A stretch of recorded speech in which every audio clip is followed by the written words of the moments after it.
Hello, and welcome to And the Runner-Up Is. This week on the show, we'll travel back in time to the 18th Academy Awards, which awarded the films of 1945. Leo McCarey, riding off the success of the previous year's Best Picture winner, Going My Way, reunited with Bing Crosby to continue the adventures of Father O'Malley with The Bells of St. Mary's, also starring Ingrid Bergman. The film was a massive financial hit, becoming the top film at the box office that year, and was nominated for 8 Academy Awards. But it was the serious social message film about alcoholism, The Lost Weekend, that won Best Picture in the end. So why did The Bells of St. Mary's come up short? We'll explore all this and more as we discuss how the Oscar almost went to The Bells of St. Mary's.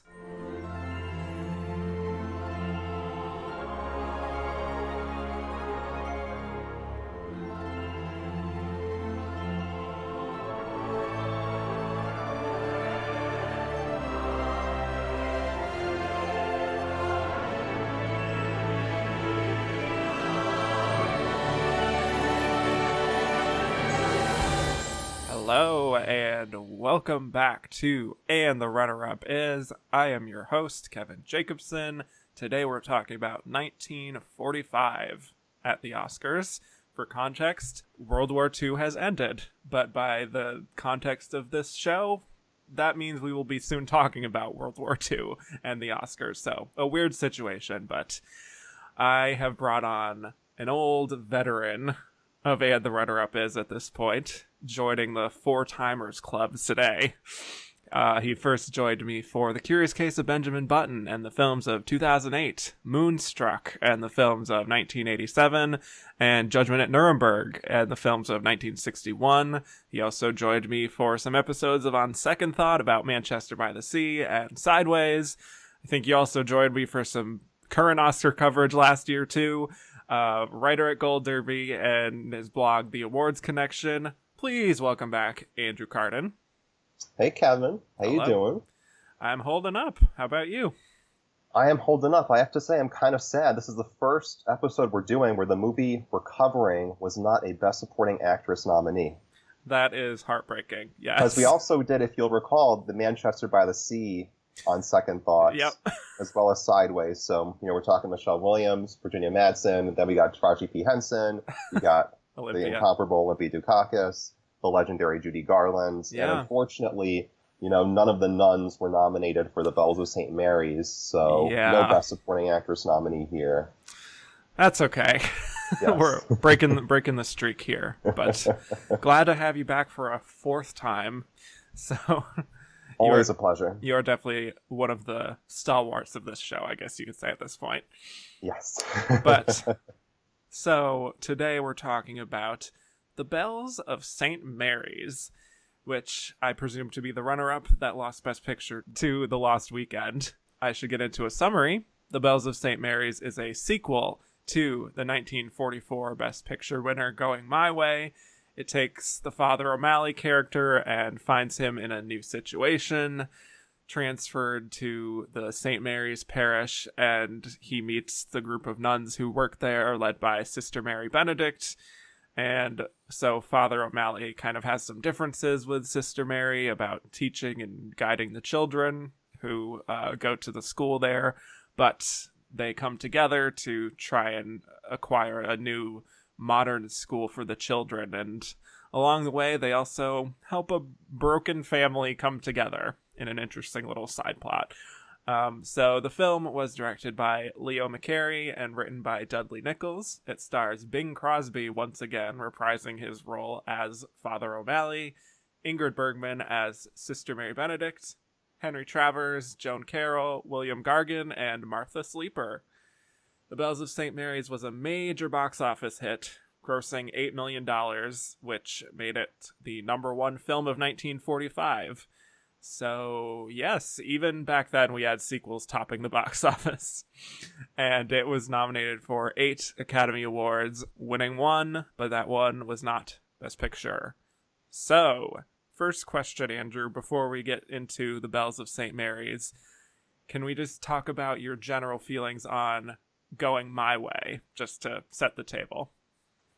I definitely don't love it. It's not among my favorite Best Picture winners by any stretch. I should say, just to give a little bit of backstory on my relationship with both of these films, I think the first time I ever heard of The Bells of St. Mary's was in a review of Sister Act 2 back in The Habit. Of course. Which was, I believe, either a Leonard Maltin review or a Roger Ebert review. It must have been, because I was very young and those were the two critics that I knew about. And they basically talked about how Sister Act 2 was a ripoff of The Bells of St. Mary's, which of course intrigued me quite a bit because, Sister Act 2 is just an unimpeachable classic, and I of course had to see the movie that was supposedly better than The Bells of St. Mary's. Better than Sister Act 2, sorry. Right. So anyway, in Sister Act 2, as you probably know, Whoopi Goldberg's the Dolores Van Cartier / Sister Mary Clarence. She goes to school in San Francisco and she has to save it, just like Bing Crosby. And so there's some parallels there. Yeah. Anyway, at the time I visited Bells of St. Mary's for the first time. And honestly, I found it kind of boring. It really didn't much pique my interest. I didn't find it that compelling. And when I went to visit Going My Way for the first time, probably around the time that I first got into, following the Oscars and catching up with all the Best Picture winners, I was even less impressed with that. And I have to say, I haven't seen Going My Way in quite a while, but I just, with the exception of Barry Fitzgerald, who of course won Best Supporting Actor for that film and was also nominated in Best Lead Actor for that same performance, he's a great scene stealer in that, but I find that one, equal parts dull and sentimental / manipulative. I don't think it really earns its tears that it tries to pull. Yeah. It's definitely a film that aggressively pulls at the heartstrings, and I don't really see what is so great about it, especially in comparison to some of the other Best Picture nominees from 1944. You're talking about Double Indemnity, you're talking Gaslight, two films that have really stood the test of time. And then you also have Since You Went Away, which is a little bit more polarizing, but to me is a tearjerker that really earns it. It really earns the tears that it pulls. And I think that it has one hell of an ensemble too. That one's actually my personal preference in 44. Now, all that being said, I did revisit Bells of St. Mary's for this podcast, of course, and I have to say, I definitely like it much more now than I did before. And I particularly like it and we can definitely go into this more, I particularly like it in the final half hour where I think that Ingrid Bergman is really kind of firing on all cylinders as an actress. I'm still not crazy about Bing Crosby in this film, but I even like him a little bit more in Going My Way, which he, of course, won the Oscar for. So I have to say I wasn't, that pumped about revisiting The Bells of St. Mary's for this, but I was definitely more impressed than I expected to be. Interesting. Yes. So I have an appreciation for Going My Way. I think Bing Crosby is charming. I think Barry Fitzgerald is a great heart of the film. And even though these kinds of save the church types of films don't always do it for me, I think it's amiable enough that I'm not too put off by it. Whether it deserves Best Picture, I will get into on that episode. But with The Bells of St. Mary's, the only major through line, of course, is Father O'Malley and his very unconventional, quote-unquote, ways of helping to save the church community around him. And I think Going My Way is focused pretty significantly on him, whereas with The Bells of St. Mary's, it's much more of a two-hander, where the person that Father O'Malley is bouncing off of has a lot more of a presence in the film and is a clear co-lead, Ingrid Bergman, that it has a similar spirit to it, but a very different kind of dynamic. And I definitely like this film more than Going My Way. And I think a lot of that actually does come down to Ingrid Bergman. Sister Mary, for me, is just a more interesting character than Father O'Malley because she's stubborn and strict at the beginning, but she has such a love for the children she teaches, and she opens herself up to new things. We see her reading about the art of fighting to teach a kid how to defend himself, and she has that fantastic scene where she's actually like practicing fighting with the kid. Very fun, like, physical performance that I can't say I was necessarily expecting. But on the whole, again, I think this is a charming film with some fun aspects to it, but like Going My Way, it doesn't really leave a lasting impression overall, I don't think. It's not really anything to write home about on like a visual standpoint, and it's very leisurely in its pace as far as the plot, and I would argue that the plot is almost incidental, and it's all about just sort of watching Bing do his thing and hang out with the nuns and I guess like promote the Catholic Church as a force for good in the world. I think you bring up a good point. I think that Going My Way is very much just a vehicle for Bing Crosby, whereas I think this film has a lot more to offer. I think it has a little bit better ensemble. You know, you have Henry Travers here, who's of course a scene stealer in every single film he's ever been in, pretty much. You also have a great performance here from Joan Carroll, who plays Patsy, and this was her final film, oddly enough. And she's giving, you know, just as, I think, compelling a performance here as Anne Blythe is over in Mildred Pierce. The role isn't as, you know, big and juicy as Veda in Mildred Pierce, but I think this is another performance from a young actress that really shines. And I think you could have made a case here, although I'm not the biggest Crosby fan, for this film getting those 4 acting nominations in both leads and supportings. I'm kind of surprised that Travers wasn't nominated here in supporting. But I guess what I'm just trying to say is that whereas Going My Way is really focused on Crosby pretty, you know, squarely so, this film has, you know, more going on. There's more actors getting more things to do. And I think that McCarey, as a director, is able to flex a little bit more here. I think that there's some stuff, especially later in the film with Bergman, that is really beautifully shot. You know, there's a scene of her praying toward the end in the chapel that is so dark and moody and almost feels like it's out of an entirely different film because so much of the prior material is kind of sitcom-y. But I think that there are moments here where McCarey really shines. And, you know, we can talk more about McCarey, but he was, you know, a fabulous director. You know, he did, you know, Duck Soup, he did Love Affair, An Affair to Remember later on, and one of the most heartbreaking films of all time, which is Make Way for Tomorrow, which was a film that McCarey himself thought was, you know, royally snubbed by the Academy upon its release. So I think that this film is, you know, it doesn't just squarely focus on Crosby. It gives others more to do, you know, both behind the camera with McCarey and the other actors. And Bergman, well, I wouldn't say this is necessarily, you know, among her best performances. I mean, this is no Autumn Sonata. She really does still shine really nicely here and gets equal parts comic and dramatic moments. So it really does show off her range nicely. Yes, totally. And just getting to more of the main plot of the film, we have the businessman, Horace P. Bogardus, which is a great name, the Henry Travers character, who essentially wants to pave paradise and put up a parking lot, I guess you could say. He is a mogul with the business next door, wants to take out the school. I like Henry Travers, like we said last time. He's great in It's a Wonderful Life. He's very fun here. Personally, I don't know if I believe him as a business mogul because the way he plays him, he seems very easily manipulated.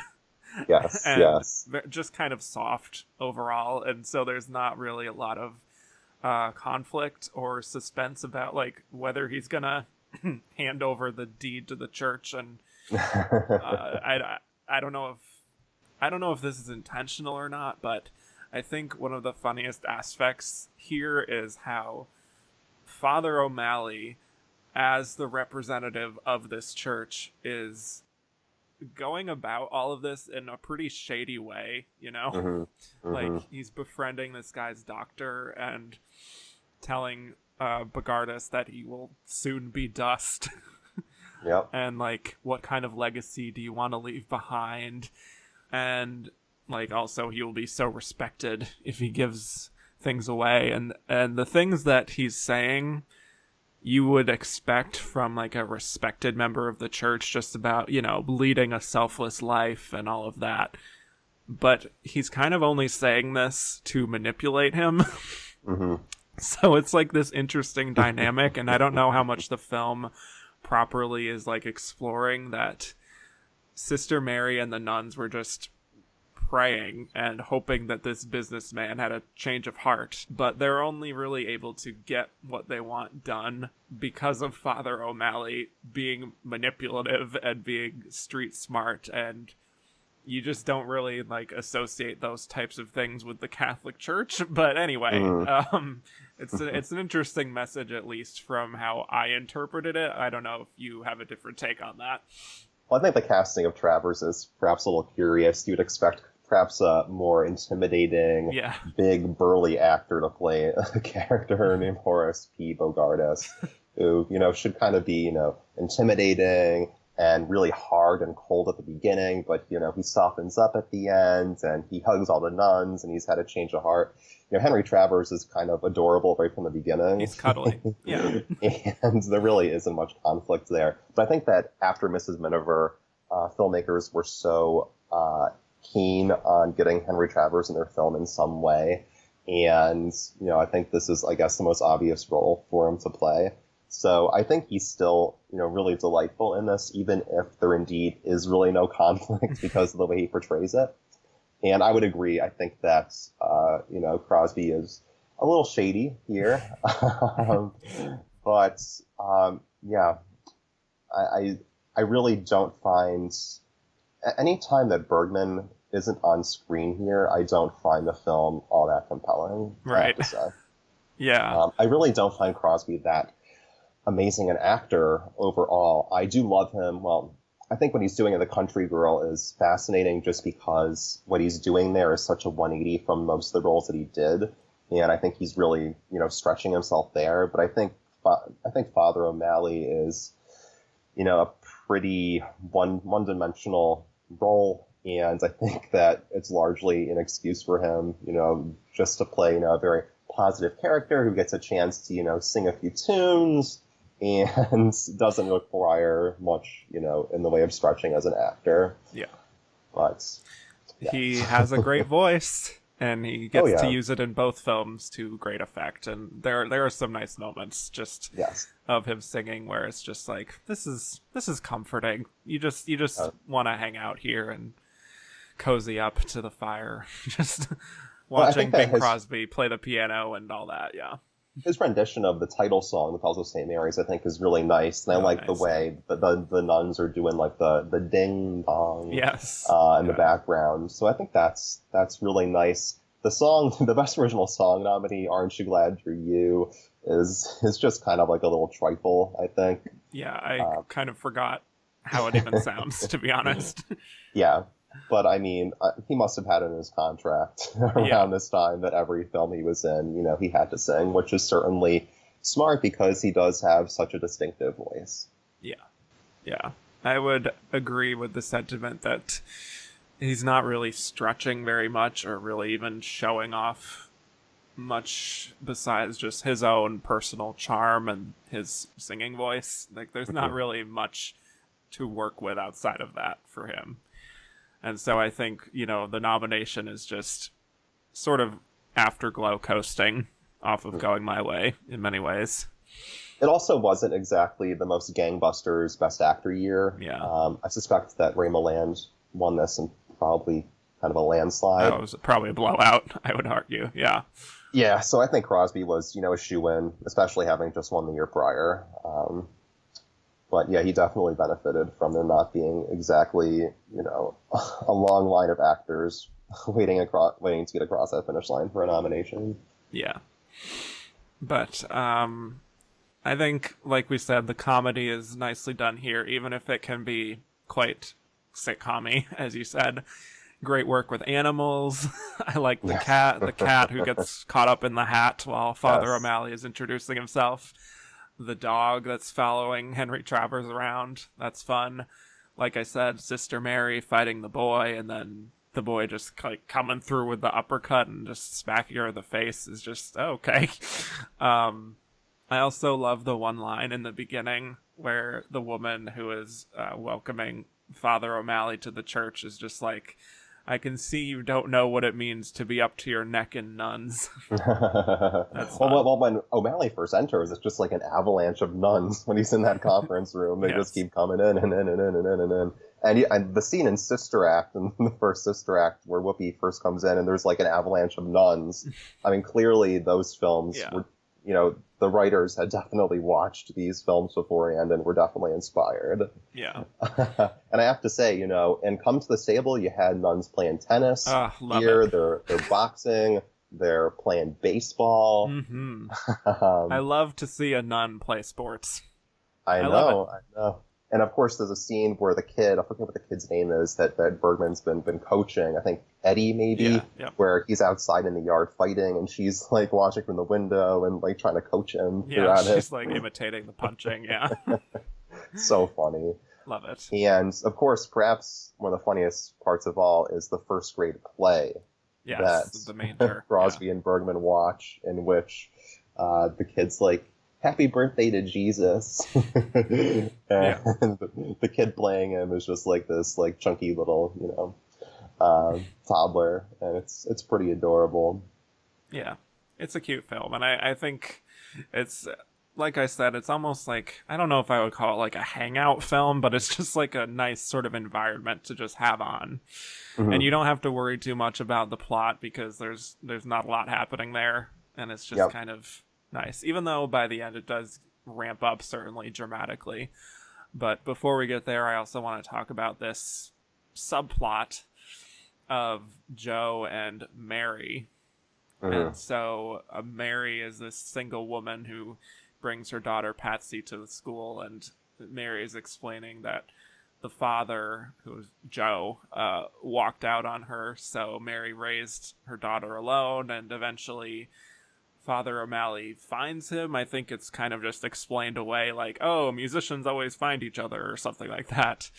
And the church sort of attempts to bring them together again, and they very quickly reconcile in a way that I didn't really find believable, just how quickly she just takes him back. And I don't know if any of this really worked for me, to be honest. I feel like it's very much of its time and sort of trying to restore the nuclear family back together again.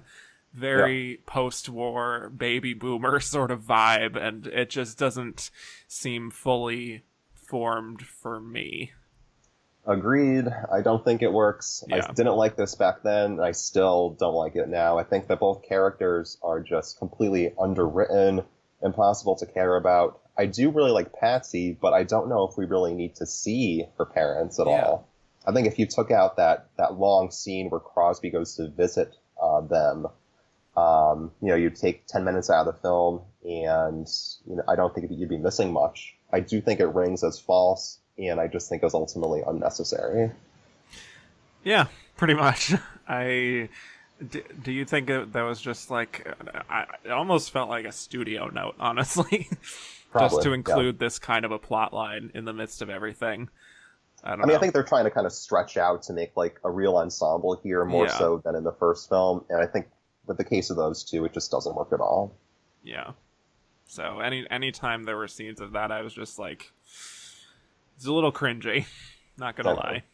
Yeah. But going back to Ingrid Bergman, I think, like we said, she is really good here with a really dynamic character, and by the third act of the film, she has contracted an illness, which we come to find out is tuberculosis, which I will say was a little bit jarring after like an hour and a half of fun antics with nuns and Bing Crosby singing.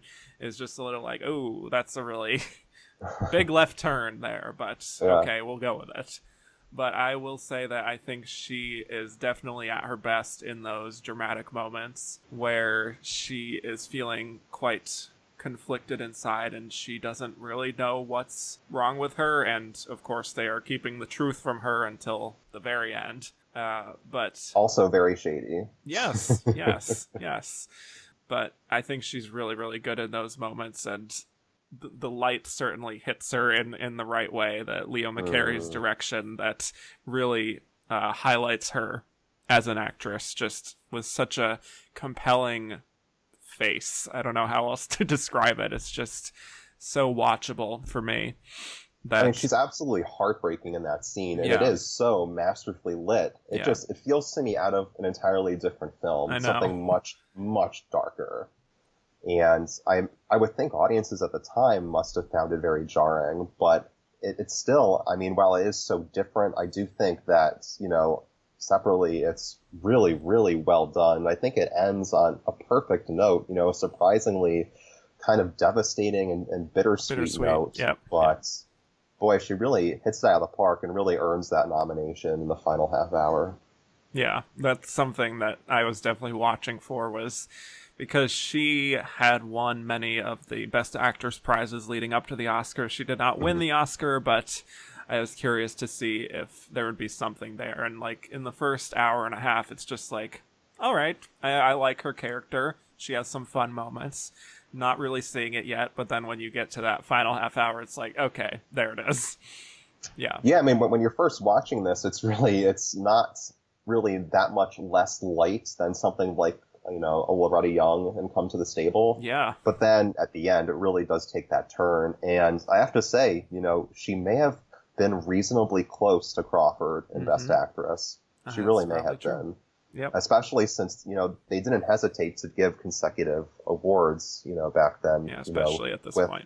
Luis Reiner doing it earlier and, honestly for rather inferior performances to what Bergman gave here. So yeah, she really may have been close. Yeah, I don't know how I feel about that. I mean, I like this performance, but I guess we'll get to Joan Crawford later. Yes. Personally, I would not have voted for Bergman, but it wouldn't have surprised me if in the final count she was reasonably up there. Yeah. And was probably considered the front runner going into this. So much so that Joan Crawford did not go to the Oscars. Again, we will get to it. Lots of juicy stuff happening there. But I will say I definitely don't think that this is a bad film. No. And I see why it has a level of comfort for people and why it became sort of a Christmas favorite among some circles. And because there's not a lot of hardship going on here, and it has a really gentle and sincere sort of atmosphere that really evokes that spirit, especially. And you talked about Sister Act. This has had an interesting sort of shelf life as far as other movies, because watching It's a Wonderful Life a few weeks ago, that's the movie that is shown in the marquee, The Bells of St. Mary's. Yep. It's also featured pretty prominently in The Godfather. Yeah, that's what I was going to say. Yeah. So it's certainly had, I guess I would argue, more of a shelf life in some regard than Going My Way, oddly enough, even if that's the Best Picture winner. But yes, this is a rare sequel to be nominated for Best Picture. And I definitely think that there were some people who were just still loving the atmosphere of Going My Way, certainly because Bells of St. Mary's became the biggest movie of 1945, that I'm sure there was quite a few votes for it in Best Picture. But I think so, for sure. I think I think that it's definitely hard to make a case that Anchors Away or Spellbound was runner-up. Yeah. I suppose there's, a slight chance that Mildred Pierce, perhaps was kind of sort of in contention for runner-up spot, but this movie was a legit blockbuster. easily the number one film of the year. And when you adjust it for inflation, it's crazy how much money this made. So yeah. I was just reading just articles just about the Bells of St. Mary's, and I don't know when this was published. It might have been just in like the early 2010s, but they mentioned that like adjusted for inflation, this movie made more than The Dark Knight Rises. So oh yeah, I think it made upwards of like $500 million. Yeah, if you adjusted for inflation. Yeah, and I think people went to see it over and over again, and not just around the holiday season. Yeah, and I get it. It's a nice atmosphere, like we said. Yeah. Don't know how much it just really holds up as much. What is it? This is now 75 years later. I think it's still good for what it is, but ultimately not really my thing that I would go back to again and again. Same, I mean, it's not my personal pick for Best Picture this year, but yeah. I'm really glad I revisited it because I like it much more now, and I especially have an appreciation for Bergman. Before revisiting this, I probably, it's not as bad as Murder on the Orient Express. Yeah. But I probably would have said this is, one of her weaker nominations. But I actually much preferred her in this to Anastasia, which she won Best Actress for. Yeah. So I'm really, really glad I revisited this. Yeah, definitely. So The Bells of St. Mary's is oddly enough not available to stream anywhere in an official capacity, but it is fully on YouTube, believe it or not, and on home video, of course. But I do have one more question about this film. Do you think when, at the end of her career, Edith Head looked back on all the films she did, that her work in this film, with all the habit, was her best work? Do you think that she looked back on it and was really proud of her work in this film? I'm sure she was. I will say, Bing Crosby does sport some very nice hats in this film. Love those hats. Yes. Yeah. Yeah. But it's solid work. Yeah. Love Edith Head. God, what an icon. Legend. If I wanted to, I could just do a whole episode just on the costumes of Edith Head. I know. There's so That'd much be a long episode. Yes. But anyway, that's The Bells of St. Mary's. I don't know if you really need to see Going My Way before seeing this, but I suppose if you're in the spirit for that sort of thing, go for it. Yeah. So when we come back, we'll be discussing why The Bells of St. Mary's lost Best Picture to The Lost Weekend.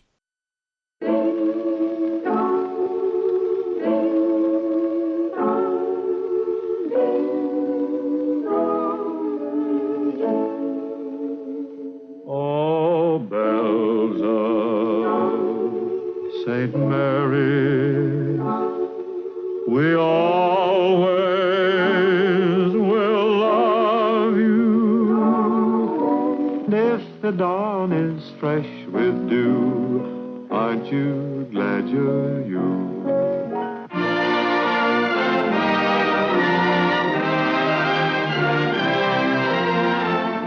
This is St. Mary's.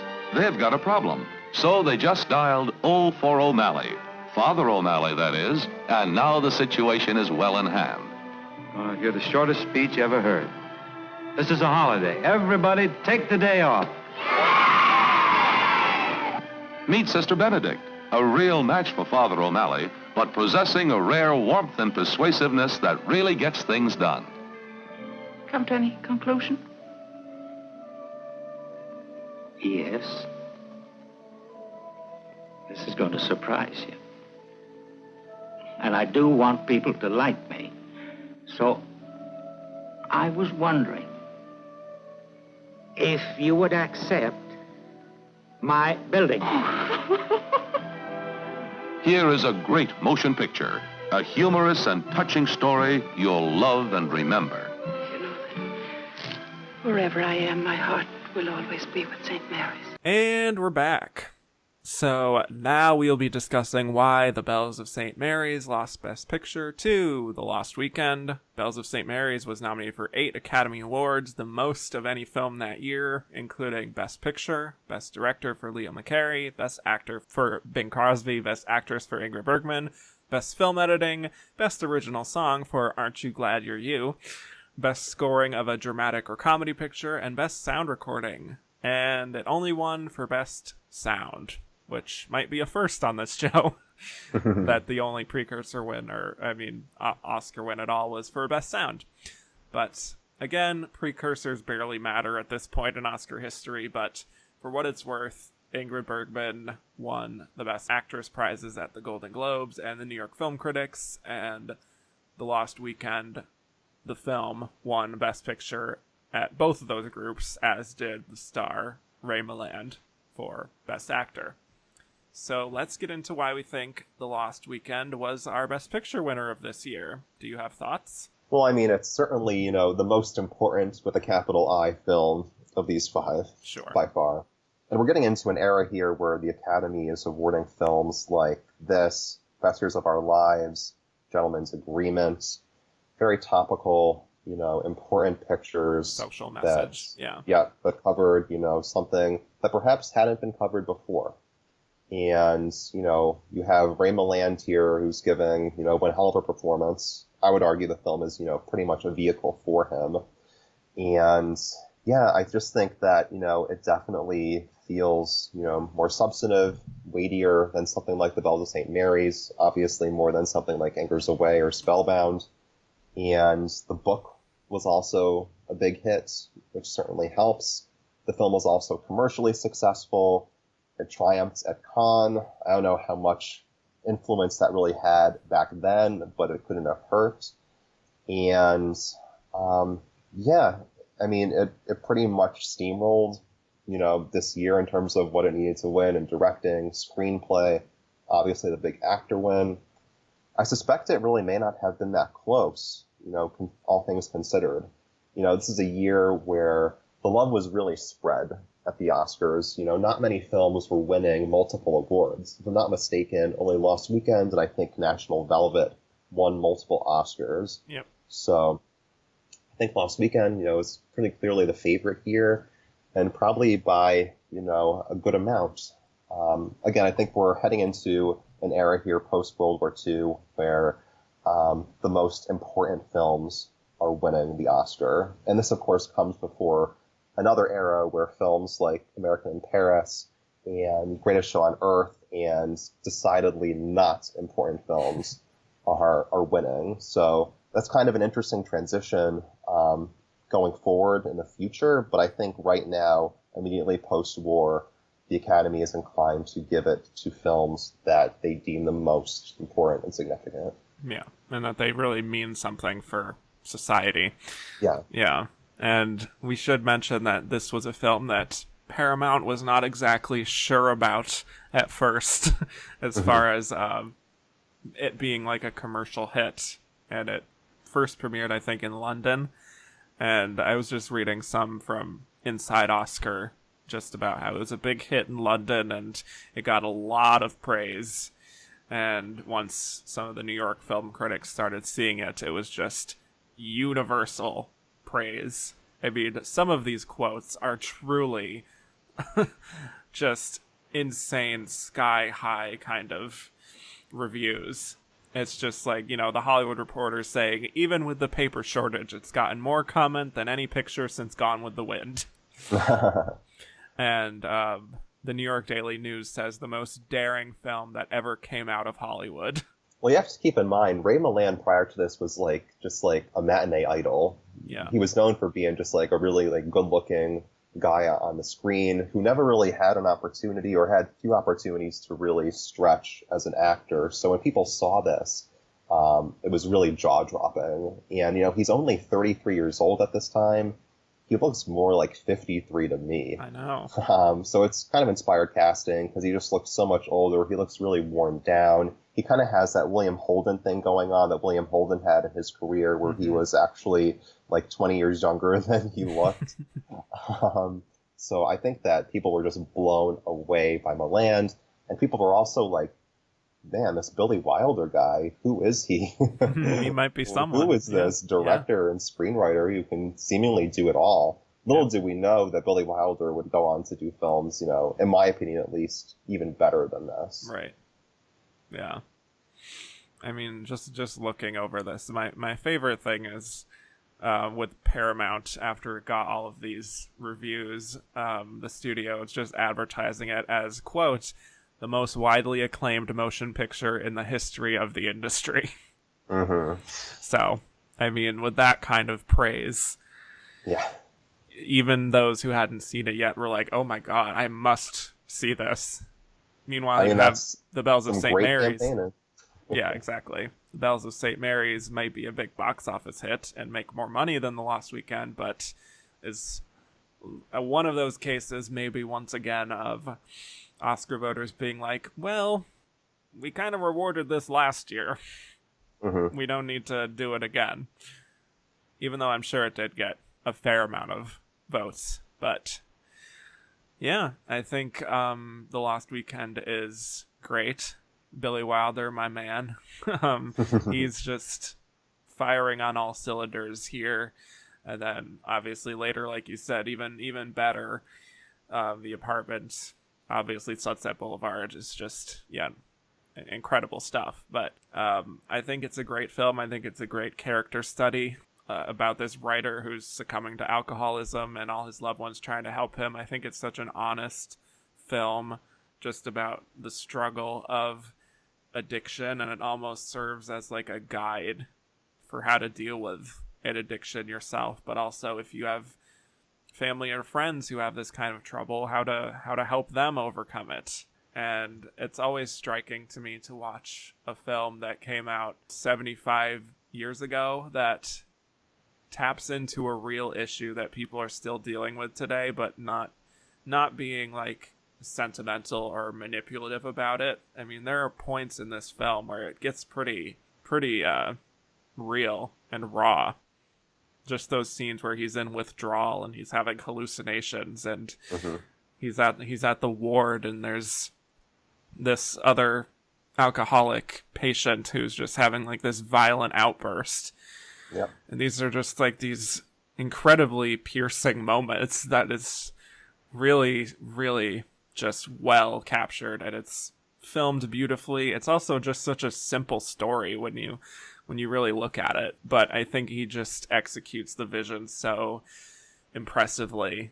It's just a very like economical film, just zeroing in on telling its story just as effectively as possible. And you look at the competition, and I think the only thing that would come close to that is Mildred Pierce. But this is just definitely capital I important film of this lineup that I definitely think heartily won this one. Oh yeah. For me, it's a great picture. It's not for me on the same level as Sunset Boulevard or The Apartment or Some Like It Hot. For me, it's honestly probably kind of second tier Billy Wilder, which is still, I mean, it's excellent still. Which is like the best film of someone else's career. I know, exactly. Yeah. But he does show a lot of visual flair here. There's scenes of Milan just kind of wandering the streets that are so nicely shot. Oh, there's that sequence in the theater where he's hallucinating and seeing, I don't know if it's vodka or whatever, but all the dancers holding bottles of liquor. There's a lot of nice photography here. And, you know, that scene where he is hospitalized, you know, his nurse is, you know, the most fascinating supporting character of all in this. Just a really interesting portrayal there. And if the film has, you know, perhaps any weakness, I think it's perhaps in the supporting cast. I don't think that the Jane Wyman role is, you know, I think it's a little on the underwritten side. Oh, yeah. I know that bigger names were considered for it, including Katharine Hepburn and Olivia de Havilland. And I don't know if there is really that much to sink their teeth into with this.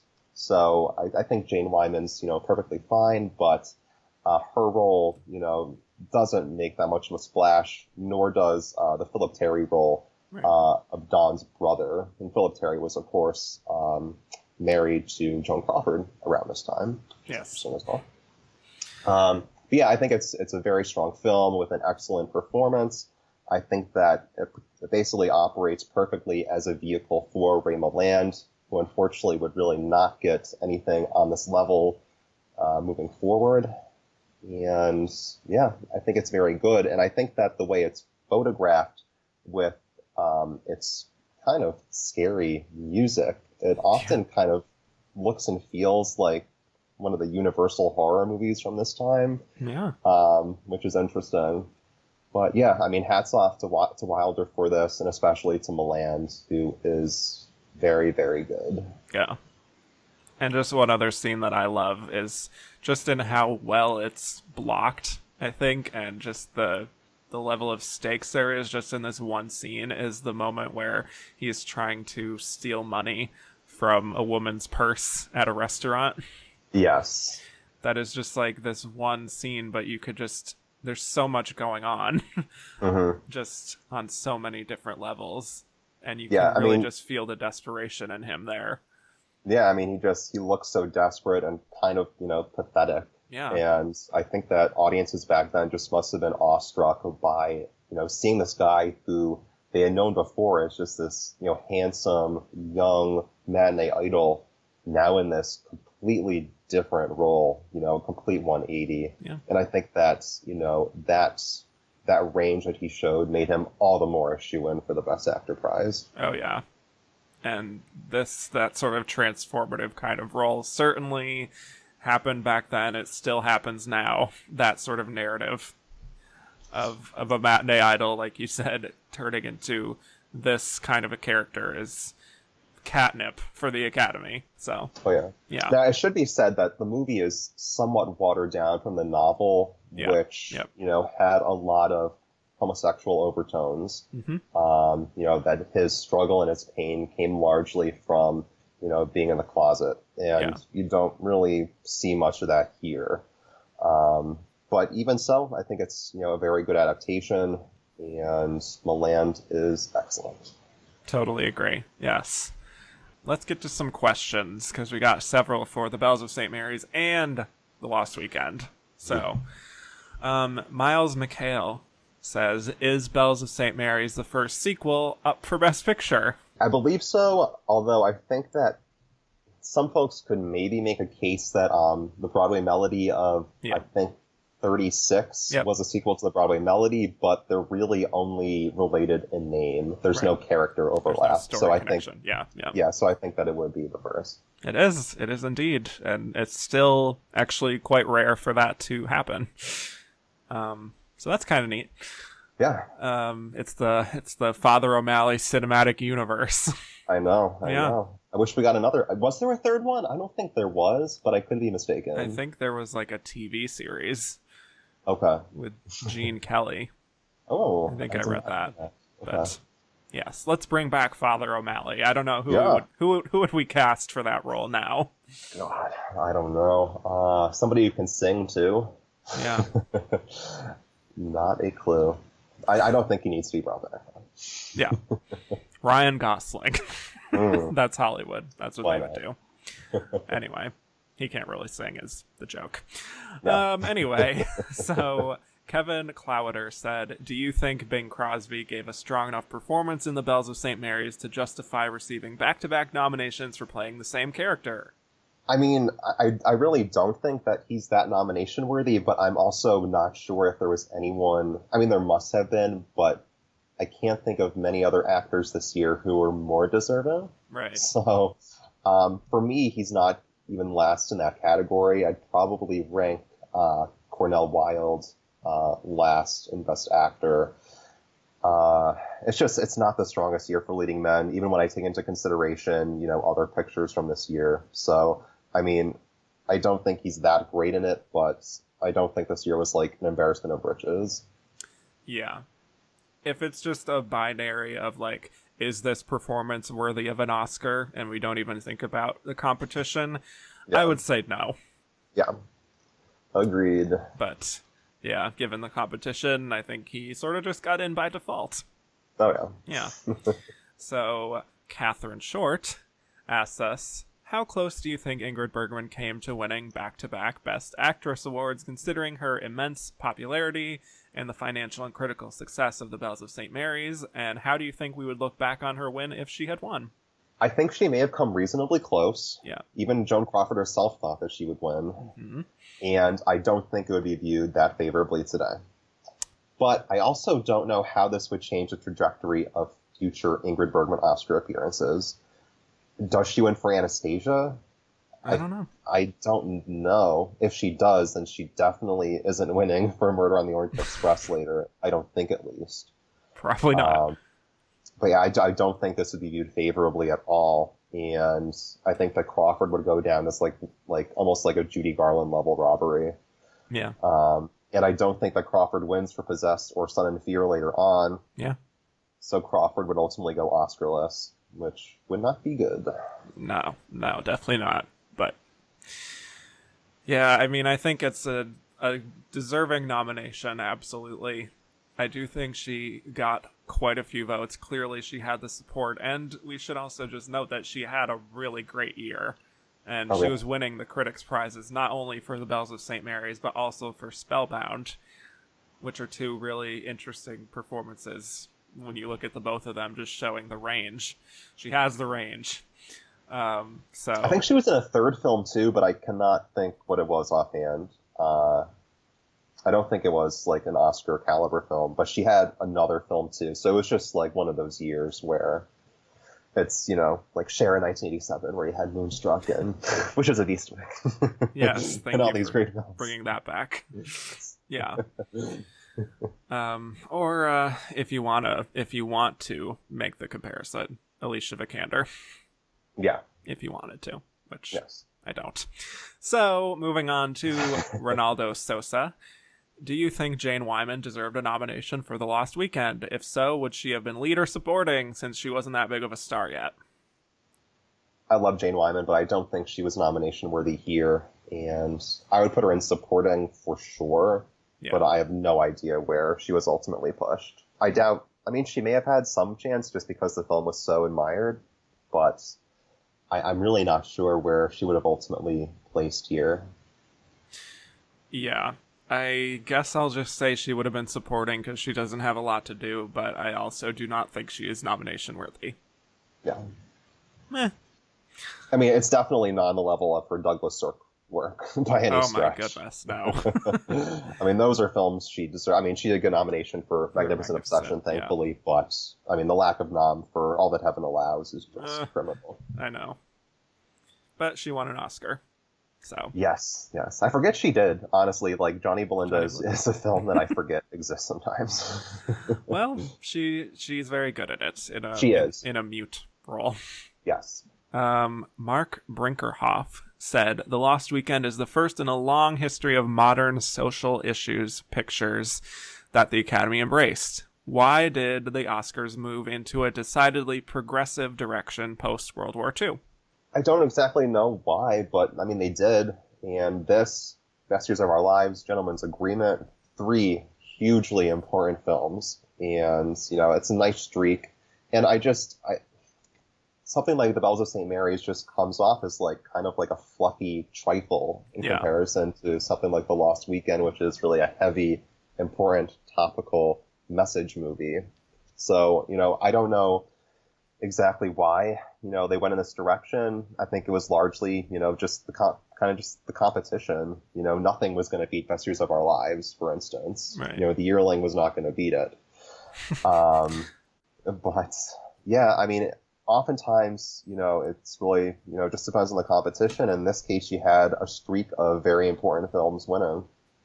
Yeah.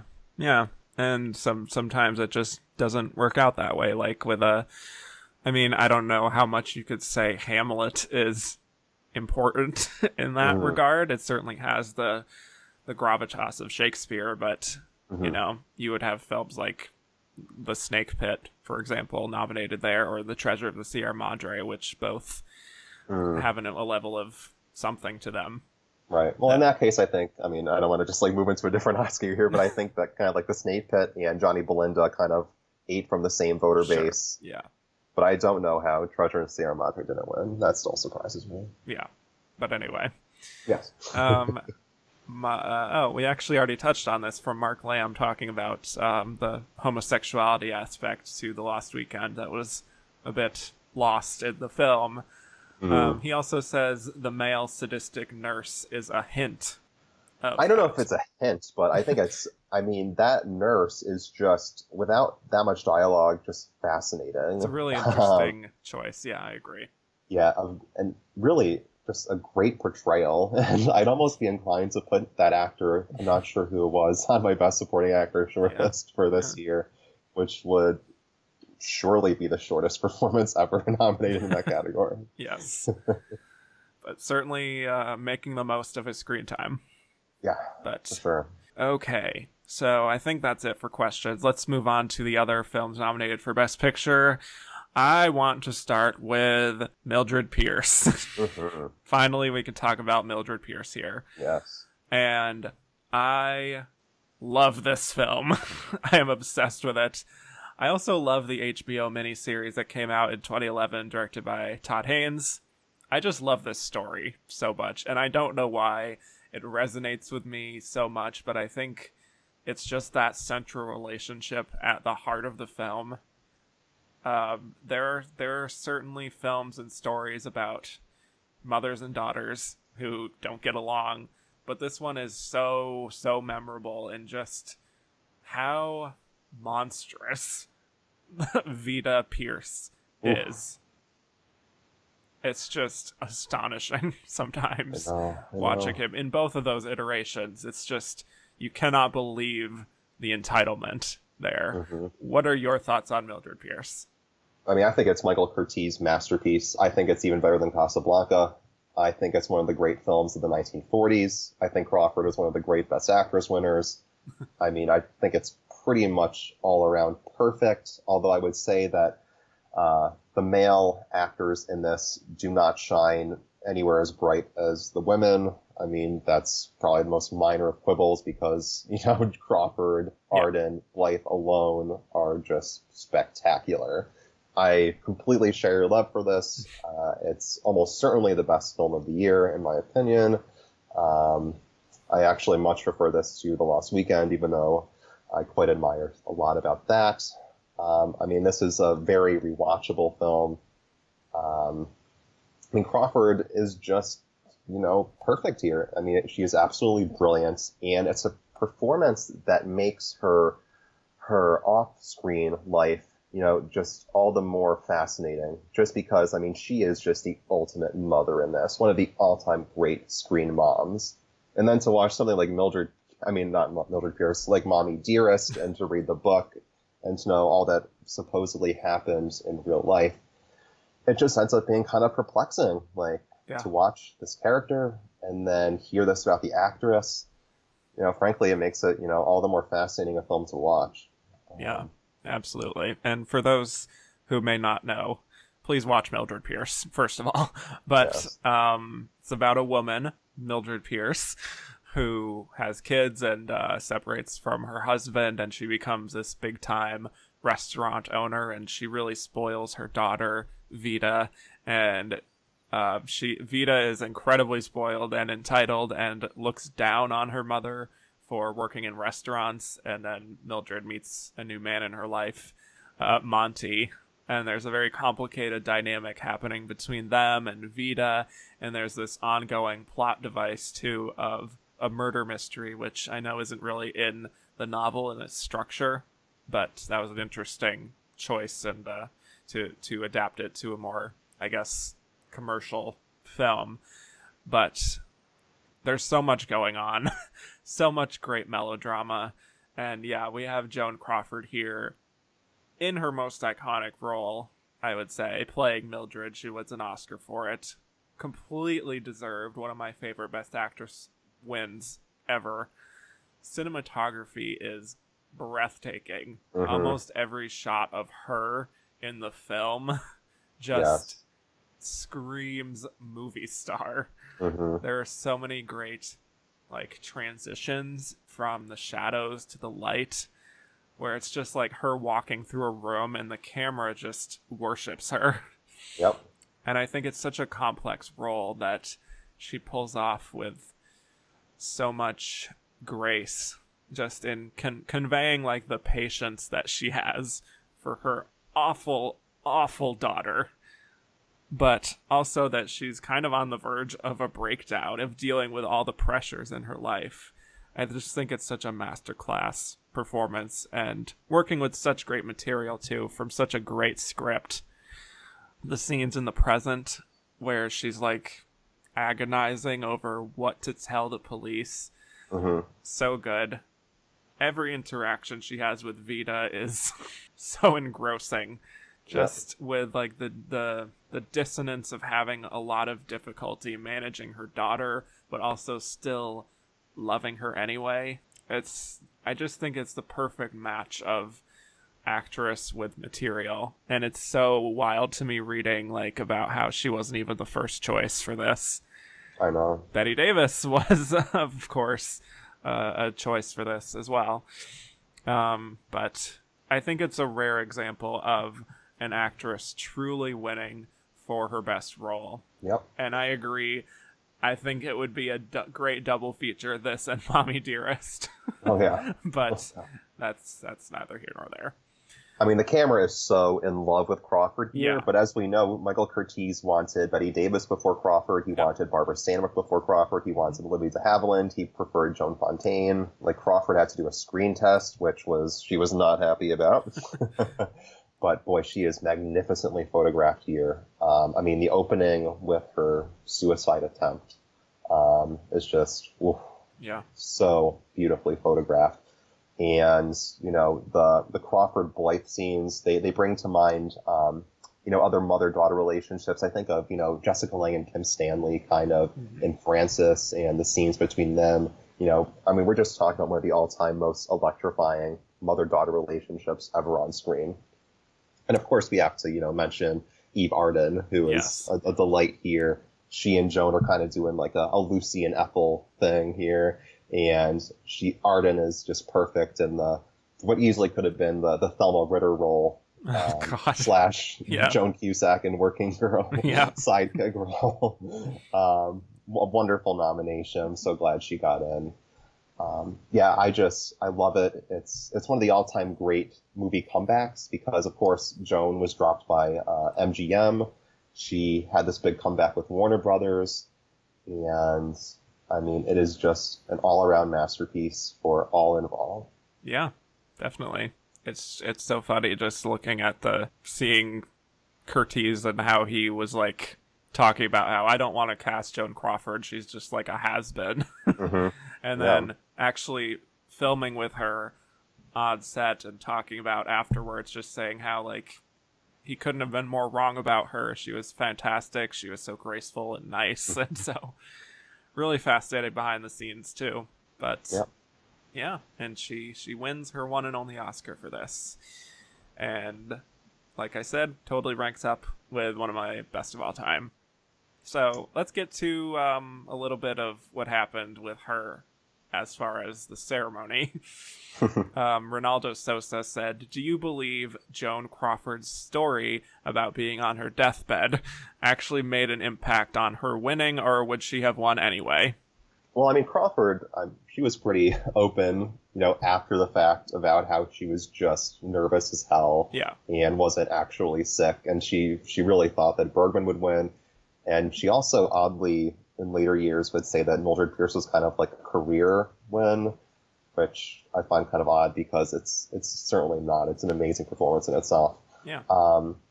I don't really know timeline-wise how Crawford's behavior factored into the voting. I don't know if her illness was kind of after the ballots were in and all that, or if it played a role. I don't really know. But, you know, at the time she did feign illness, but afterwards, you know, in later years, she was thankfully pretty open about it and very candid, you know, about that year's race, how she thought that Bergman had one hell of a year and was going to win, and that she was honestly just super nervous about being there and among all of her peers, especially after a period in which she was really down in the dumps after the MGM drop-in. Yeah. Oddly enough, I'm pretty sure that Crawford actually did attend the other ceremonies where she was nominated, which I think is nice. Yeah. I just wish she could have been there. Yeah, I know. but the pressure was off at that point, I think. She did, of course, accept for Anne Bancroft later on and took photos with that year's winners, which made her look like she was a winner herself, so we did get that. So we could just pretend that was her winning her Oscar. Yes. Yeah. But, I mean, we should also just talk about how, like, she had so many photographers at her house that beautifully photographed her in her bed.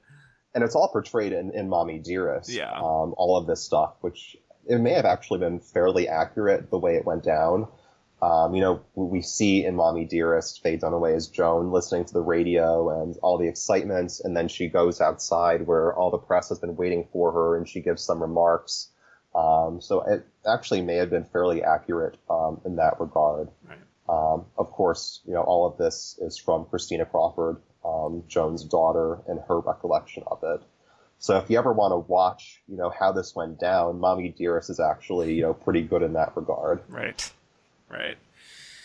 But I kind of, in a way, even though I do also wish she could have been there to accept it in person, just all of this is so classic Joan Crawford stuff that I kind of love that it happened this way anyway. Sure. So this question from Dula Peep says, do you prefer this version of Mildred Pierce or the 2011 miniseries on HBO? A great question from Faye Dunaway's salad boy there. Yes. Or Glenda Miss Jackson if you're nasty. Yes. The legendary Kyle Bailey. Yes. I actually wasn't that fond of the HBO miniseries. I liked parts of it. I actually thought that film did a better job in giving the men more chance to shine. I think Guy Pearce is pretty terrific in that. And I, of course, love Melissa Leo and Mare Winningham. I just didn't find the Winslet, Evan Rachel Wood dynamic as compelling as the Crawford and Blythe one. And I think that kind of sunk it for me.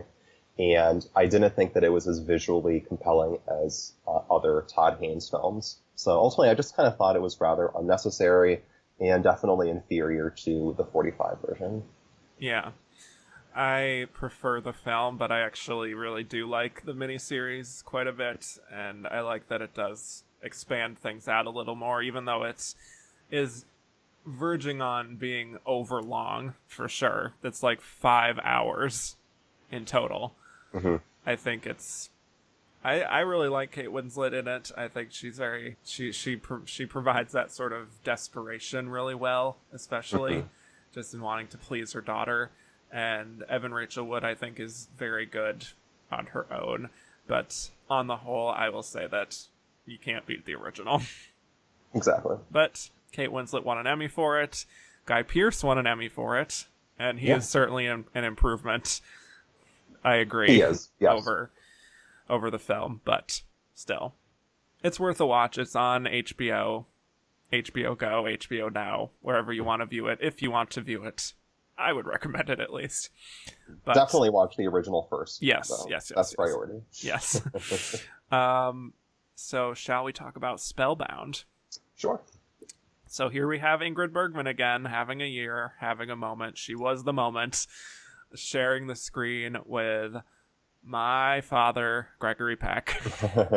And this is an Alfred Hitchcock film, and it tells the story of a psychoanalyst played by Ingrid Bergman working at a mental hospital who is sensing that something is off about the new doctor, played by Gregory Peck.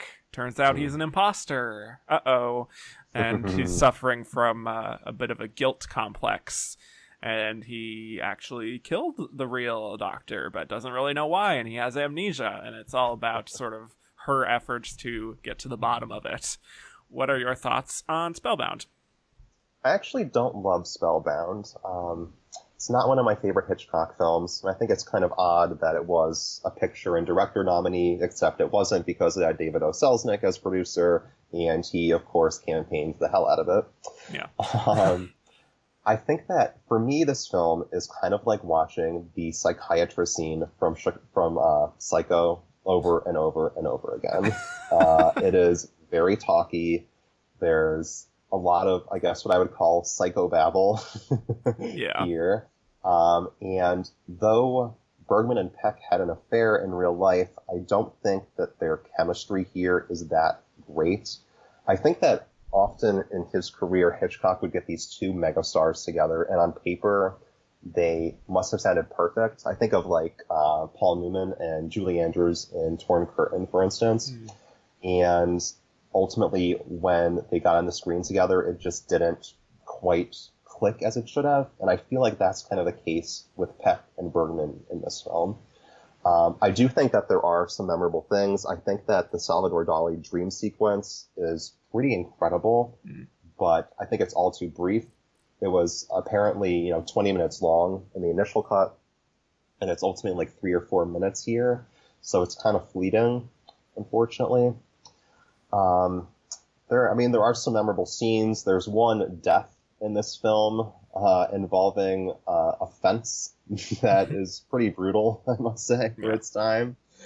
But I have to say, I don't love it that much, but I know that there are people who do. I know that it's on Criterion for some reason. So obviously the film does have its admirers, but I think even at the time it was kind of polarizing.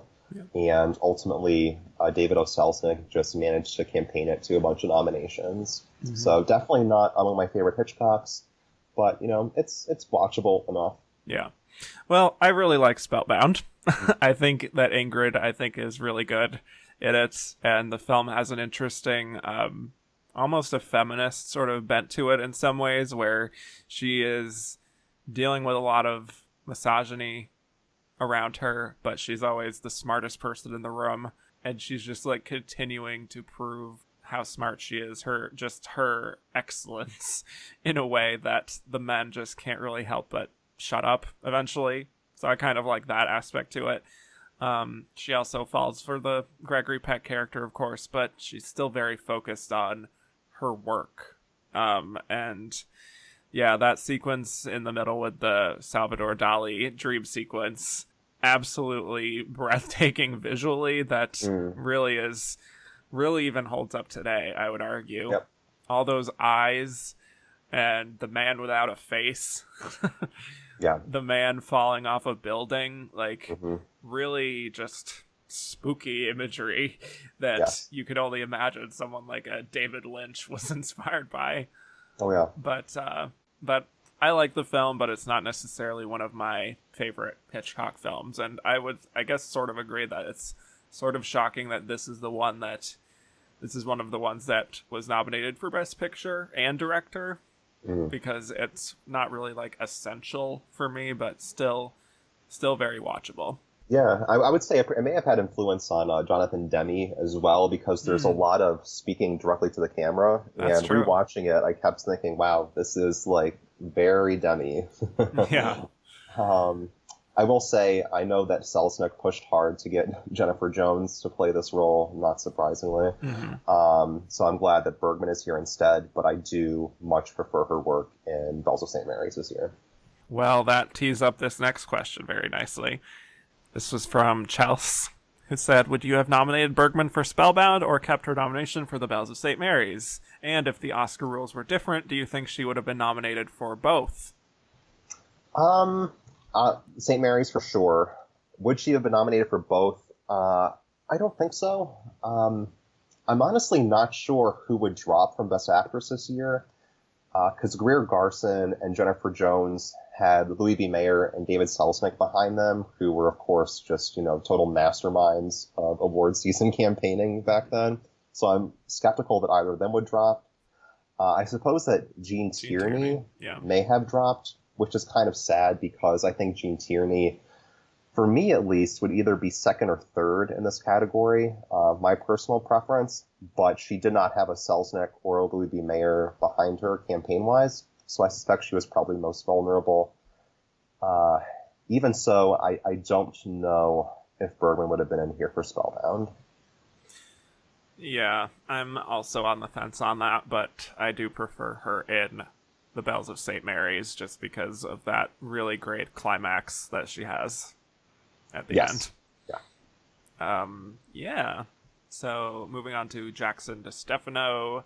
This is the last time an Alfred Hitchcock movie would be nominated for Best Picture. despite multiple later director nominations. Which of his later films do you think could have / should have gotten in? Well, I suspect that Rear Window had to have been sixth that year, I would think. I got into director and screenplay, and North by Northwest probably came close as well, because it also got into screenplay, and I think editing as well. I know that Frenzy, which was one of his later films, got a bunch of Golden Globe nominations. I don't know if it really would have been resonating with the Academy that much. They may have just been kind of a Hollywood Foreign Press Association deal. But I suspect that Rear Window and North by Northwest were probably the closest that he came back to Best Picture later on. And then me personally, certainly Psycho, I would nominate. Rear Window, probably Strangers on a Train, Notorious. I mean, I love Hitchcock, so many times. many times. Yeah. He should have been a stalwart of this era. I know. But I would definitely say Rear Window and Psycho and Vertigo and North by Northwest. That's already 4. That's 4 of the big ones. I do also love Strangers on a Train, and I do love Rope. I know folks would say Vertigo, which I do very much enjoy, but it really did not make that much of a splash, Oscar noms wise. Yeah, definitely not a could've, more of a should've for in my case. But yeah, he should have gotten a lot more. It's interesting that they preferred him in the 40s than later on. I'm not really sure why. That'd be like an interesting essay to write, I guess. Hitchcock at the Oscars, and why they gradually, kind of tapered off with him.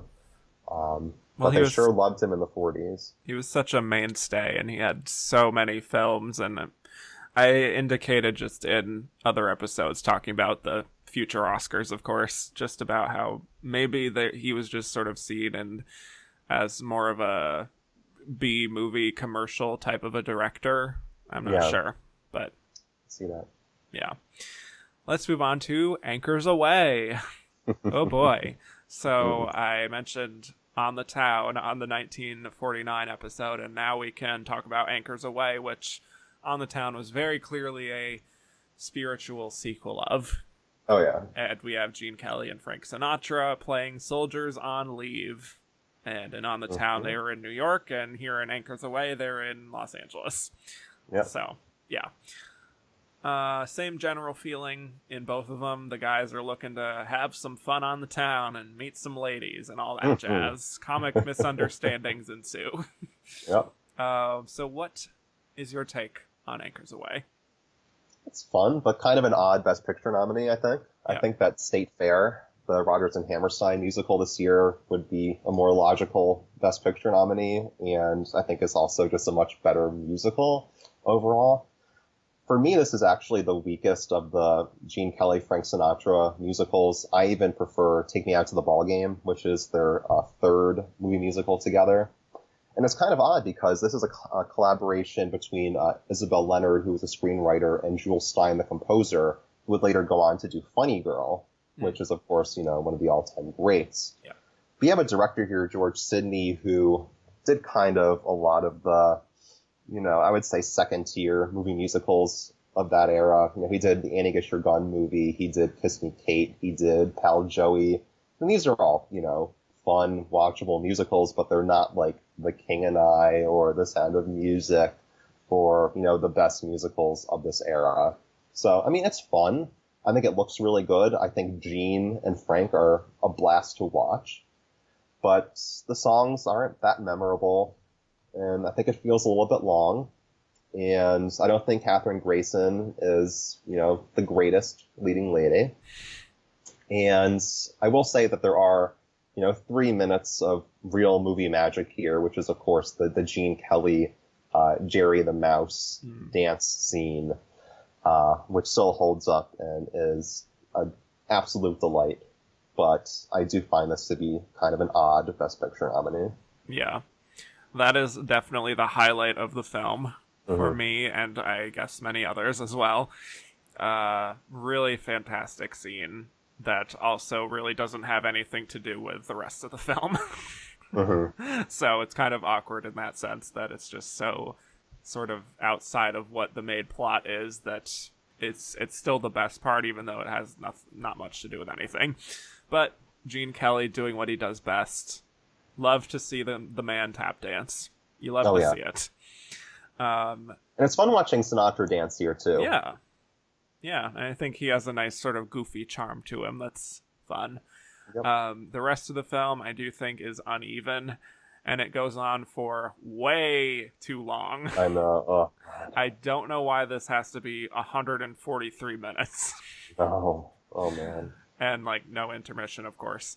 But considering how sparse the plot is, I think there are at least still some fun sequences that are charming enough. Also, we have a young Dean Stockwell in this. Yes. Yeah. Who is not annoying, which is half the battle for child performances. That's true. Good for you, Dean Stockwell. That's really all I got on Anchors Away, but we just got this one question from Mark Lamb saying, was Anchors Away Best Picture nomination an indication of the power of MGM's support on the Academy? It only got 3 others, cinematography, color, score, and song, or was it the Towering Inferno type of nomination, a place for a big hit? Well, I mean, it's not Towering Inferno level bad. Yeah, I mean, I'm sure the campaign definitely helped. Again, I'm surprised that State Fair wasn't the nominee instead, even though, I mean, I know State Fair didn't get like a ton of nominations, but it won Best Original Song, and it was the big, Rodgers and Hammerstein musical, and it looks absolutely gorgeous. So I'm kind of surprised that wasn't in here. But yeah, I mean, Anchors Away was the MGM push this year. I mean, Best Picture is fascinating because it's kind of a brawl between all the big studios at the time. They each had a different film here. Anchors Away had MGM. Lost Weekend was Paramount. Fall of St. Mary's was RKO. Spellbound was United Artists, and Mildred Pierce was, of course, Warner Brothers. So it was just like a big brawl between all the big 5 studios. Yeah, and they each had like a big pony in this race. So yeah, I mean, I guess MGM stacked all its chips on Anchors Away, and that got it across the finish line for a nomination.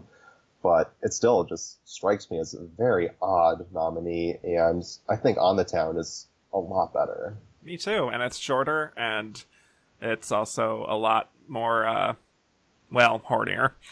But yeah, I mean, yeah, Betty Garrett there, who should have been a supporting actress nominee. Absolutely. Catherine Grayson. She and George Sidney were, collaborators. They did, Kiss Me Kate together, and I think Showboat as well.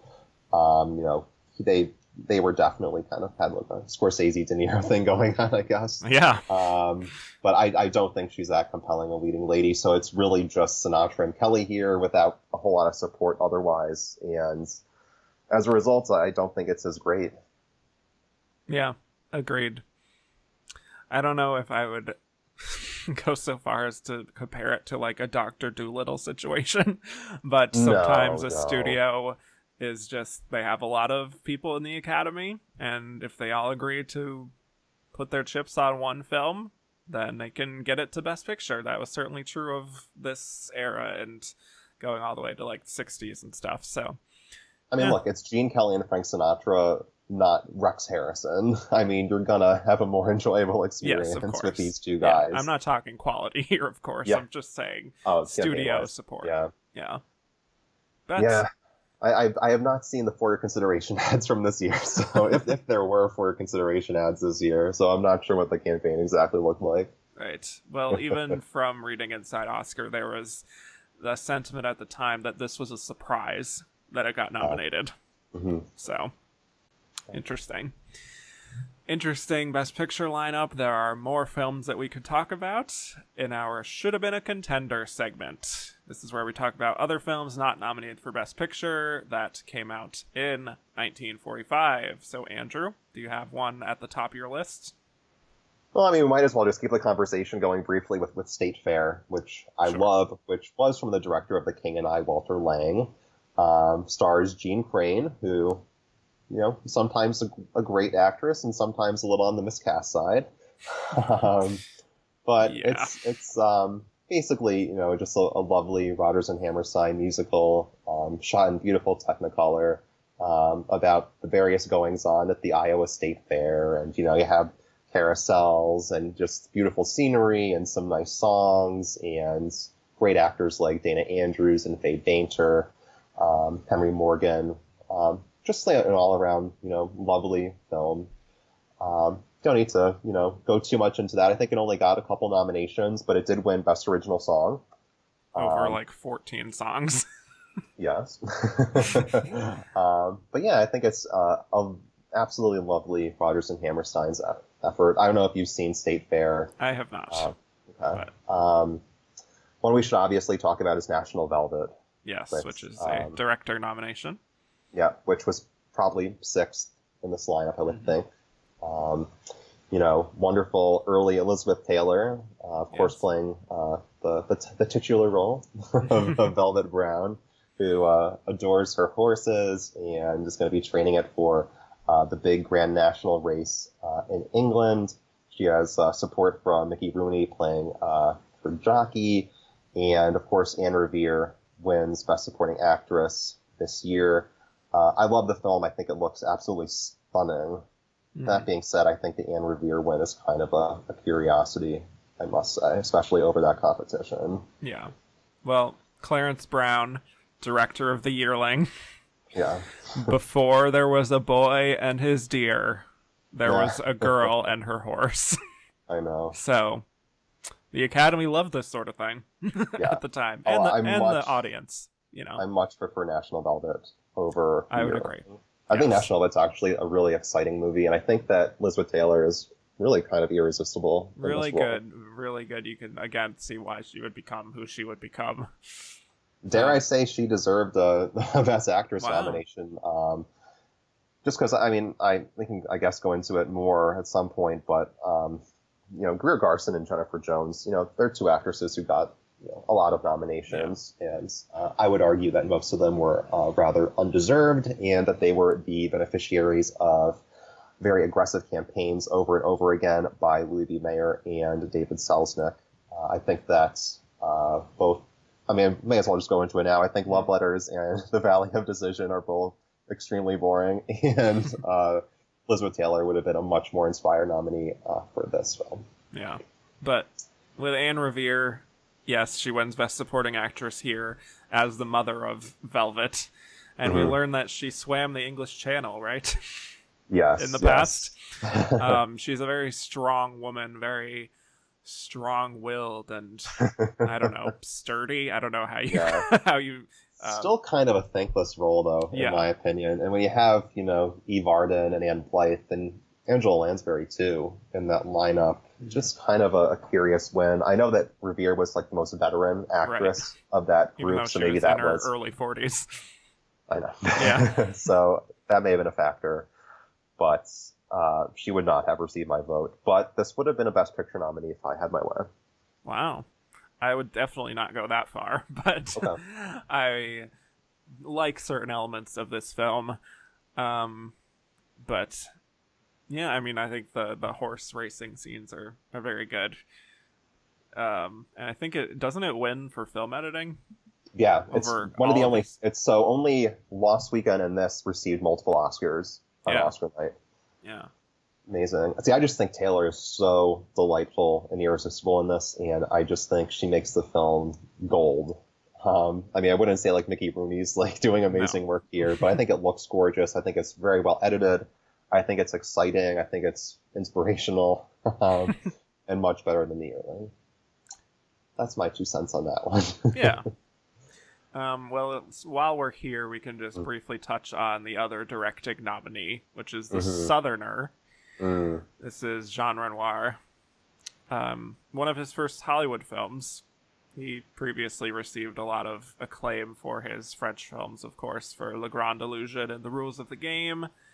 And this is about just a farmer, and he has his family. They're going through a lot of hardship, and there's some big themes tackled here that I think were pretty relevant at the time, especially just about working for yourself and providing for your family in that way, or if you want to like work for someone, if it means being able to provide for them more. It's very elegiac sort of story in the vein of Grapes of Wrath, almost. Not exactly the most earth-shattering movie that changed the game by any means, but there's something about just its place in history, I think, you know, coming off of World War II, that makes it a bit of a interesting time capsule, at least. And it's in the public domain now, so it's available to stream for free on all kinds of platforms. Yeah, I haven't seen it in a really long time. I don't remember that much about it, other than I must have seen it. It may have been like upwards of a decade ago at this point on Turner Classic. And it just reminded me of all those farming movies from 1984 that got the Best Actress nomination. Save the Farm, yes. I know. So not Crimes of the Heart, Places in the Heart. Right. Country and the River. Yep. You know, the farming movies. But I don't remember many details beyond that, I have to say. Yeah. It's a solid watch. But yeah. I would love to talk about The Picture of Dorian Gray. Sure. So, based, of course, on the Oscar Wilde novel about a young man who is posing for a painting and essentially makes a deal with some evil spirits to make it so that his painting ages, but he does not. And so for many years he goes around doing whatever he wants, sort of giving into every temptation, very hedonistic lifestyle, and also ruining a lot of relationships along the way and being a total asshole. And eventually we see kind of how the painting has turned into this monstrous creature with like leprosy, which basically is representing the way that he's chosen to live his life in some ways. And the way that the film switches from that nice sort of black and white cinematography to color, when you see the picture and his face is just ravaged, very horrifying. It actually startled me watching it. Yeah. Unfortunately, what I think sinks the film a bit is the over-reliance on narration. That is just so redundant. But do you have thoughts on The Picture of Dorian Gray? Yeah, I hear you on the narration for sure. Yeah. I do really like the film. I think it's gorgeously shot. I think the production design is fabulous. I mean, it's, you know, essentially a horror film. It is, yeah. So definitely one of the few to be embraced, especially, you know, in this era. You have Angela Lansbury, you know, a great scene stealer. And of course, George Sanders is always a pleasure to see. Haven't seen it in a while, but definitely have a lot of fondness for it. Not surprised that it wasn't a Best Picture nominee. Sure. But yeah, I think it's terrific. Yeah, and again, that picture where he's all gross, it's quite horrifying. Yeah. Especially for 1945. Mm-hmm. But Hurd Hatfield is playing Dorian Gray, and he has a very, I don't know, it's like almost like a sociopathic feeling to him, where I don't know how much it's intentional, but he almost doesn't really seem like a person sometimes.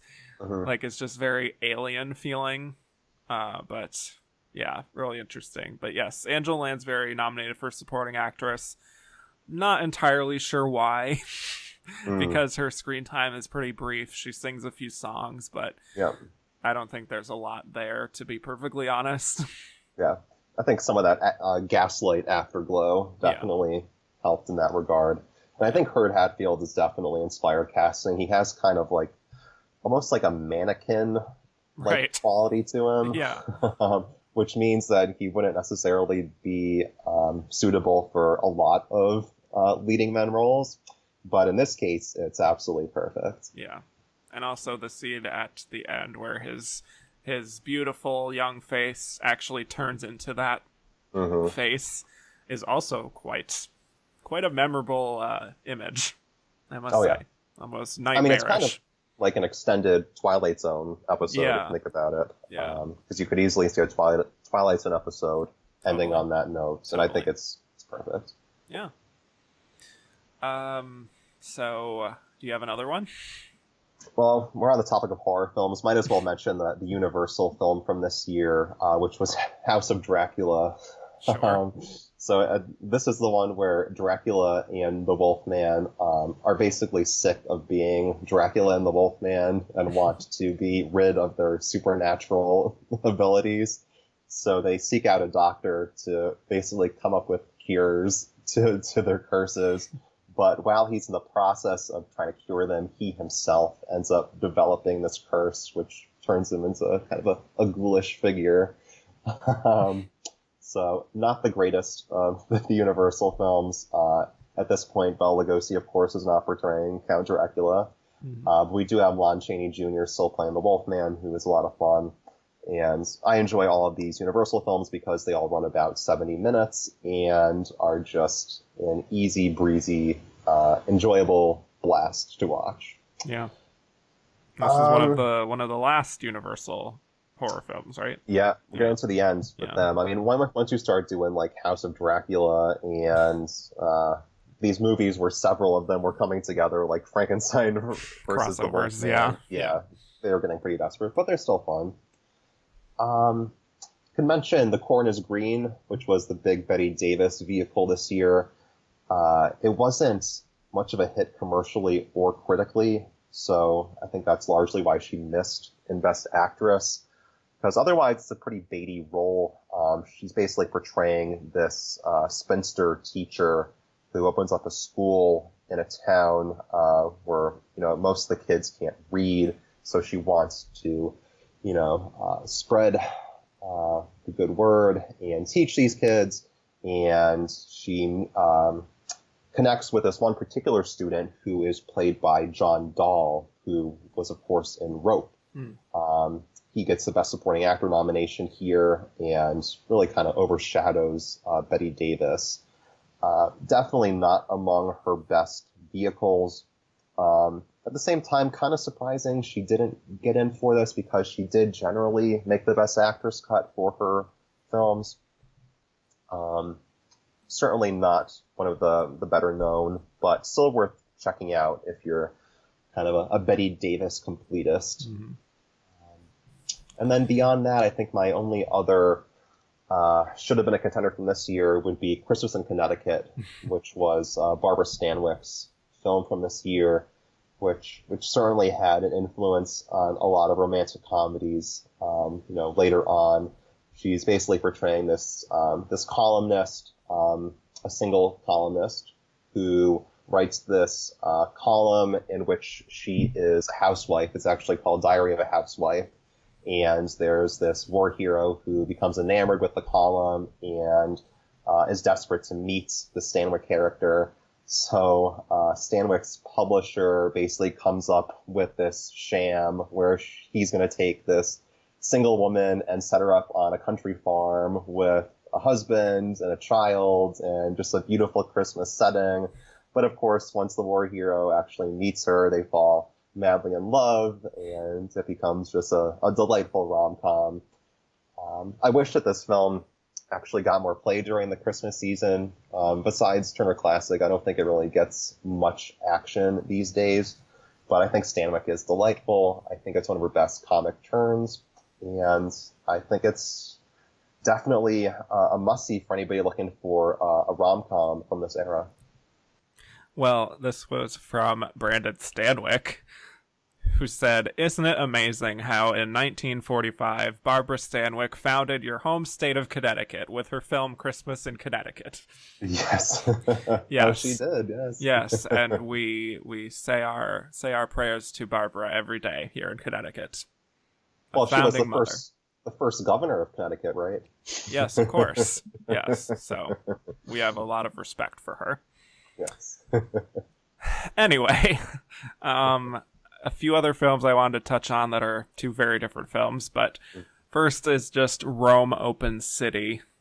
And full disclosure, this was eligible at the following year's Oscars, where it was nominated for its screenplay, but release dates being what they are, I got to it on this one. But first released in 1945 in Italy. This is an Italian film from Roberto Rossellini that is very noteworthy in that it was filmed right after World War II in the locations where some of the action took place in Rome, and you can still see some of the devastation. Also, the film has a lot of non-actors, just locals who lived in that area who had been through it, and all of this really created a very real atmosphere that was unlike anything Hollywood could produce outside of just documentaries. And this film is all about a resistance fighter and also a priest who are both struggling under the Nazi regime, hiding out with friends, in some cases actually standing up to the SS command.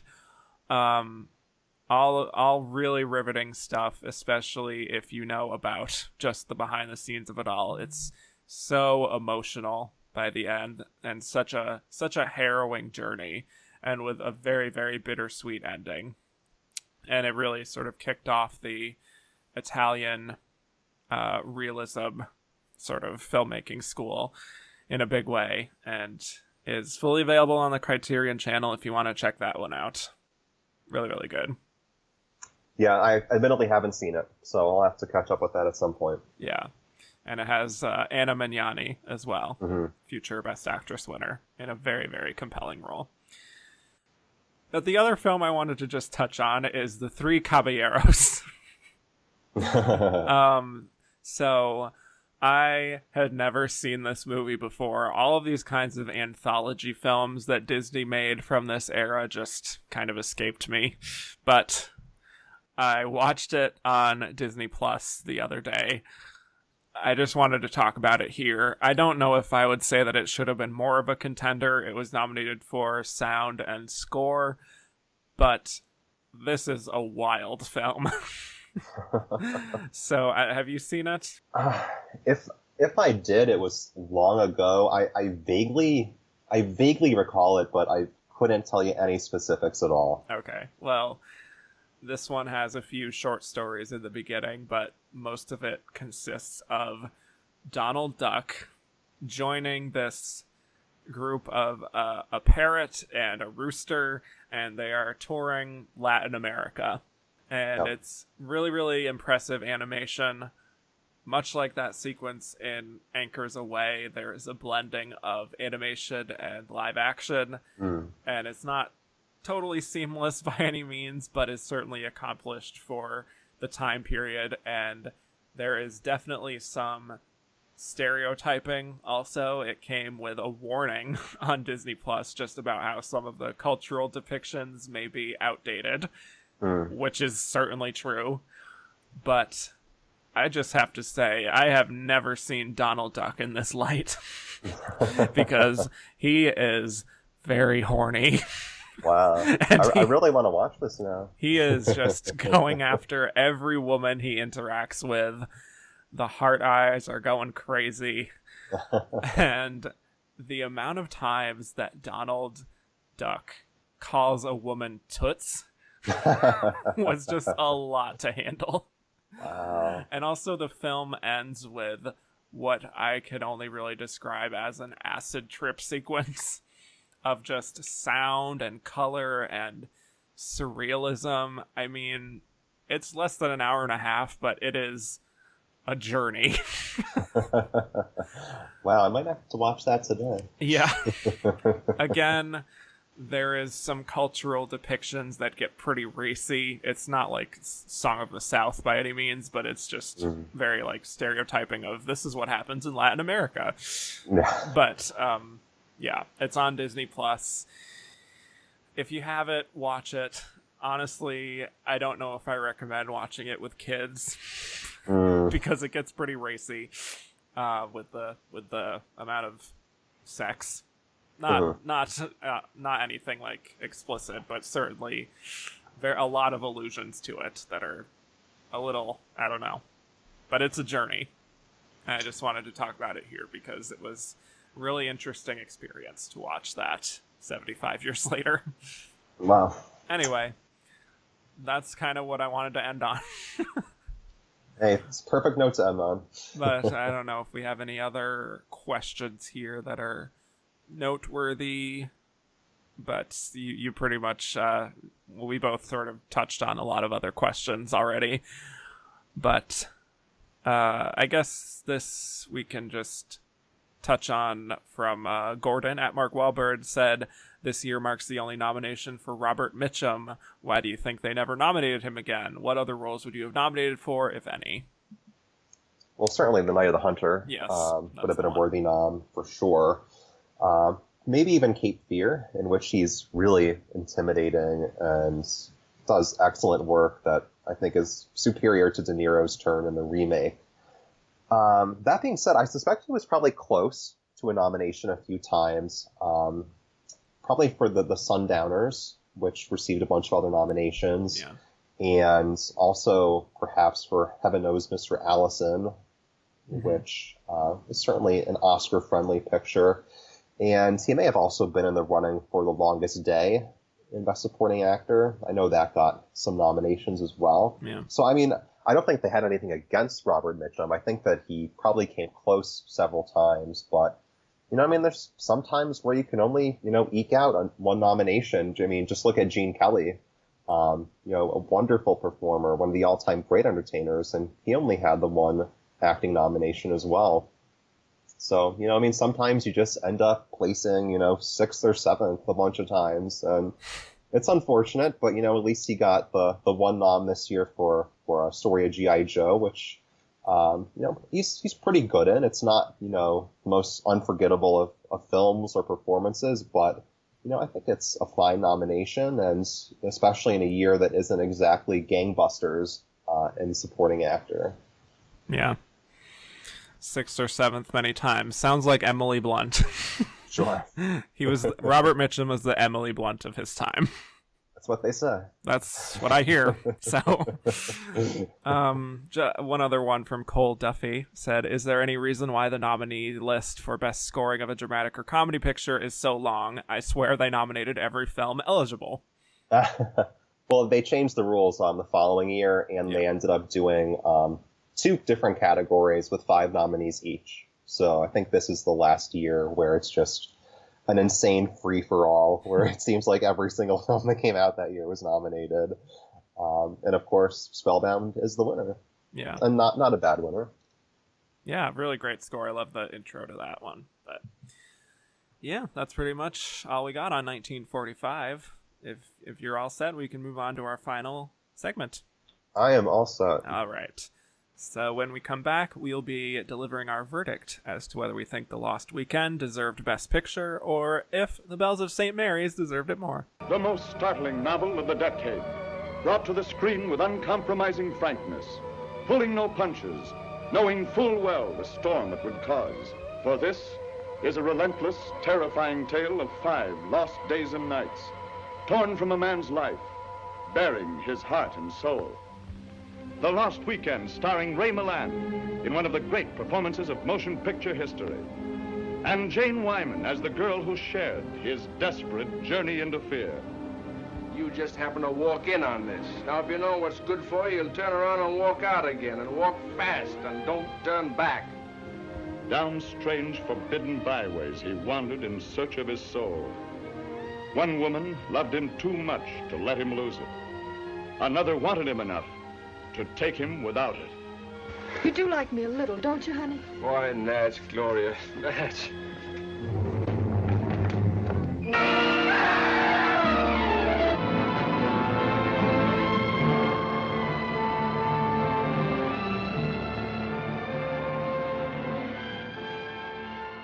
And we're back. So now we'll be delivering our verdict as to whether we think The Lost Weekend deserved Best Picture or if it should have been The Bells of St. Mary's. Andrew Carden, what is your verdict?